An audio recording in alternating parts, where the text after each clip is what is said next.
And we're learning that the G-23, which remember was the rebel group of leaders within the Congress that had openly voiced their opposition on a number of ways in which the Congress party was run. We're learning that the G-23 group is sharpening their strategy. They're saying that the Congress could look possibly beyond the Gandhis for leadership. Now, this is obviously big news. Remember, Anand Sharma has resigned from the Apex Steering Committee. This had happened just yesterday. This was a big move because it came right after you had another leader, Ghulam Nabi Azad, a few days before that, quit the steering committee for Jammu and Kashmir. Remember though, all of these updates come just a few days before the Congress itself gets ready to declare its final schedule to elect a new party president. So the grand old party is set to see possibly multiple changes.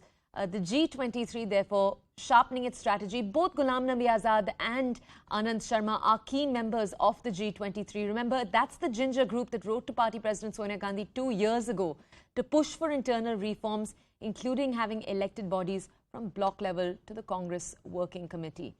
In signs of growing trouble for the Congress, you had the senior leader Anand Sharma yesterday resign as the chairman of the steering committee for Himachal Pradesh, where elections are expected by the end of the year. Now this news possibly coming out just a few days before the Congress gets ready to declare its final schedule to elect a new party president, that there is the possibility that the G-23 itself could be pushing once again for leaders who aren't the Gandhis to take charge.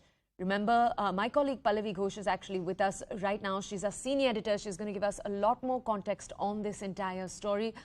Pallavi, as we're sharing with our audiences, the Congress is just a few days away from declaring their final schedule to elect a new party president. Now we're receiving this news possibly from sources that this is the new G-23 plan. Could you bring us more information? See, the process has begun really for the election of the Congress president, expected to end by end of September. But, when you have a Ghulam Nabi Azad and Anand Sharma, who, mind you, have been actually the pioneers of the entire G-23 movement, if you want to call it that, it comes out with very ominous signals for the Congress party. And why so? Because both of these have at one point of time been considered staunch loyalists. And when we did speak to Anand Sharma yesterday, he also said that, one needs to look also beyond the Gandhis, because when this question was specifically asked about the fact that Rahul Gandhi is saying no to become the party president, Sonia Gandhi certainly doesn't want to be, and so is Priyanka Gandhi also reluctant. So, he said that why can't you look beyond the Gandhis?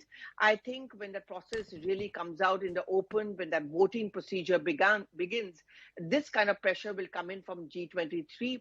And why it makes it worse is also the fact that there are elections round the corner, Gujarat, Himachal, later on Karnataka. It just emboldens the political opponents of the Congress party even more. Okay, and Pallavi, if you could also give us more context. When it comes to the Congress itself, how seriously is the senior leadership taking this possible turn from the G-23? Are they predicting, since they've heard this, do we know how they're reacting? Well, they have always made the point that Anand Sharma, Azad, they have got a lot from the party, and this was a payback time. At a time when the Congress at its lowest, those who claim to be loyalists should actually stick by the party. Specifically on Azad and Sharma's resignation, mum's the word really coming in from the Congress party. But the Congress has maintained the fact that these two were consulted, and it's only after that that they were put on the committee.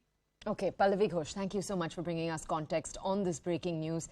The G-23 with a very clear message right as the Congress party, as we've just said, discusses their schedule for elections for a new party president. Now we're going to move on from